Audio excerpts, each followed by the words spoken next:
Welcome to Nasdaq Trade Talks. I'm Jill Malandrino, Global Markets Reporter at Nasdaq. Joining us by phone, we have Shawn Cruz. He's the Manager of Trader Services over at TD Ameritrade with a midday update. And Shawn, what a day it's been. We've seen historical moves just about every day over the 6 trading sessions.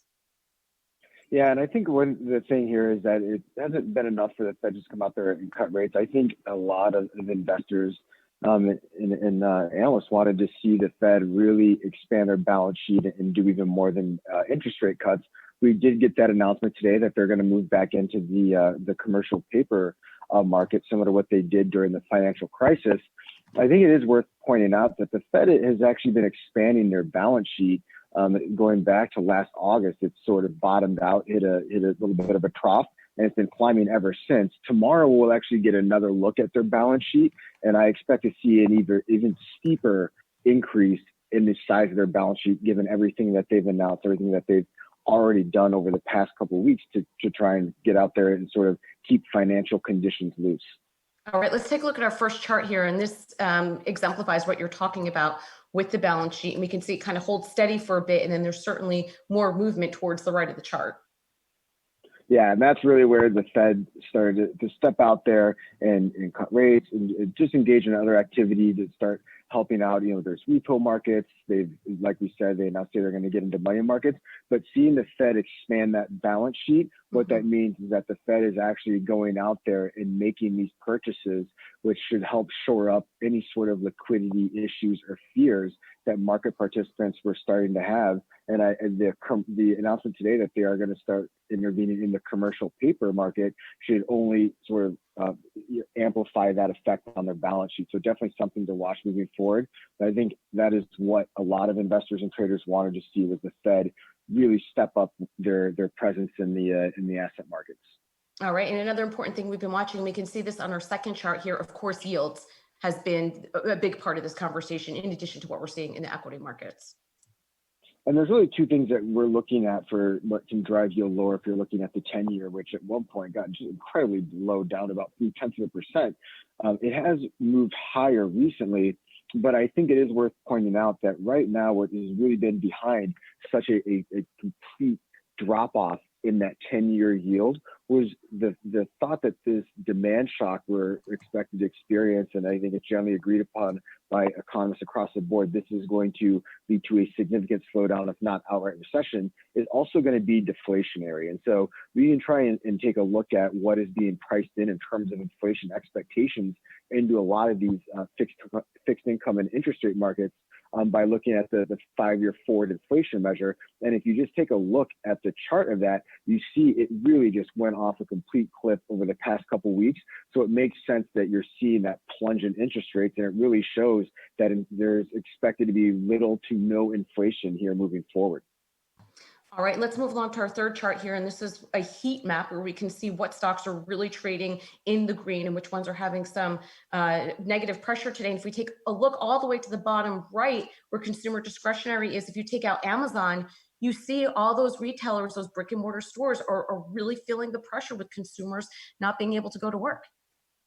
Yeah, and Amazon is sort of the outlier here. And one, they have Amazon Web Services, which sort of it can act as a cushion right now to the retail business. But even the retail business itself, they're probably just getting an absolute influx of orders right now as everyone's staying home, and they're trying to get all the supplies, anything they need delivered. And it doesn't matter if you need a loaf of bread or a new computer, you can get all of that on Amazon. So I think that's another reason why Amazon's staying out here a little bit. And they did announce today that they're going to come out and they're going to hire another 100,000 full-time and part-time workers.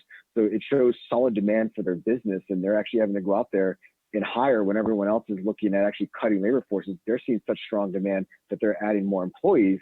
But if you separate that out and look at what we're seeing from a lot of these other retailers, the same phenomena that's driving people to shop on Amazon is actually really going to hurt some of these retailers moving forward, as there's just no foot traffic, anyone of any sort going in their stores. And some people may even be delaying some of those purchases and focusing instead on maybe a lot more of those more staple type items, which is also not going to benefit some of these retailers as well. But just generally speaking, if you rely on people coming in and out of your stores, and it doesn't matter if you are Macys or if you're McDonald's, this is really expected to be a pretty turbulent and difficult patch that a lot of these retailers are going to have to write out here moving forward. And that's really a big spot of weakness we're seeing in markets today.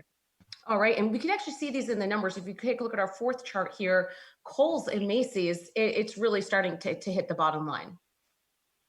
It is, and that's where the real concern here is. And we had Citigroup come out and they cut some price targets across the board. Macy's effectively got halved, going from a $13 price target to a $6 price target.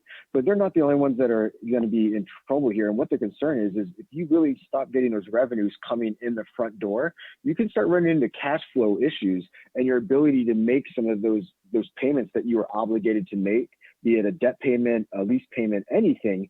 That is something that a lot of analysts are starting to focus in on. And in companies that don't have the ability to make those payments, or they're seen as barely getting by just where things are right now, they're expecting those companies to hit serious distress here in the coming months. So you're seeing that one priced in these companies that have very low fixed charge coverage ratios, which is their ability to cover those fixed payments. Can you generate enough cash to do that once a month, twice a month? You want to see them be able to do that many times over. You look at Macy's and Kohl's, certainly at the bottom end of that. And if you want to see where that's being priced in, if you just look at cash flow, not earnings, just cash flow itself that the business is kicking off, which is what you use to service those payments, price to cash flow ratios show that Macy's and Kohl's also is at the bottom end of that. So there is really not a lot of optimism about Macy's and Kohl's relative to their peers to be able to manage some of this moving forward. All right, in our fifth and final chart, we can really see that here because retail has always been a tale of the have and the have-nots, and the big box retailers like the Walmarts, like the Targets, that have really fixed their omni-channel presence and really invested in online retailing. They were outperforming even before we all knew what coronavirus is. I mean, Macy's was talking about a 3-year restructuring plan even before we started talking about the global impact of the virus, and that divergence, it seems as if that would have continued regardless if there was a shopper shutdown or not. I agree, and if you look at what you're seeing here, and I just started towards January when you started to see the first cases really start making a meaningful appearance here in the West. That's when there really was this concern. Okay, which retailers, and we're going to see people maybe step back, be a little bit more fearful to go out there and shop. Which retailers are really going to get hurt the most, and which retailers maybe have some of those goods that everyone is going to want, everyone's going to need, and also has the ability to deliver that experience not only in store but also online. So the companies that have really not only are offering those goods, that's going to give you a little bit of a premium or a better performance. But then also the companies that have the online piece figured out much more. Even if you have that box of Clorox wipes that everyone wants, if they have to go to your store and do it versus going to someone else and just having it delivered, they're going to take the delivery every time. So those companies that have that online presence figured out and can deliver on those staple type items, those are the retailers that are hanging in a little bit better here, and the ones that are really on a much more the discretionary side and really rely on getting a lot of traffic through their stores.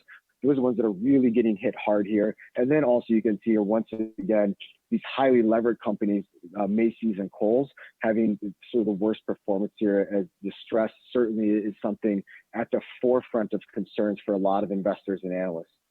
All right, my friend, thank you so much for joining us. As always appreciate the insight. And thank you for joining us on Trade Talks. I'm Jill Malandrino, Global Markets Reporter at Nasdaq.